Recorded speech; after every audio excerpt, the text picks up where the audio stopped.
How to delete a Instagram account. In this tutorial, I'm going to show you guys how you can easily delete an Instagram account.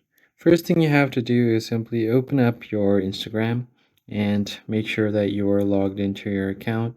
Then head over to your profile by tapping on the profile icon at the bottom right corner of your screen. Once that is done, what you can do is just tap on the hamburger menu at the top right corner and you should be able to find your account center.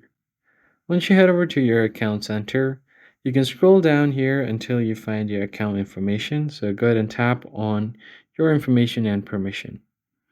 And then right above that, you'll have your personal details. So you can tap on it as well.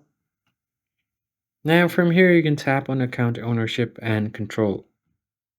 Then you'll have the option for deactivation or deletion. And then finally, here you can select your Instagram account to delete.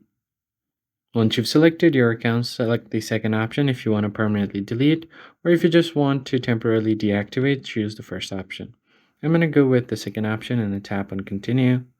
Now just tap on continue again. As you can see here, your Threads profile will also be deleted as they both are connected. Select your reason, tap on continue again. Now if you want to download your information before deletion, you can do that. I'm just going to click on continue again. And once that is done, just provide your password to your Instagram account for security reasons, and then your account will be deleted. However, you are still able to recover it within 30 days if you change your mind. So by just simply logging in, you should be able to recover your account. That's how you basically delete your Instagram account. If this was helpful, hit the like button below and subscribe to the channel. I'll catch you guys on the next one.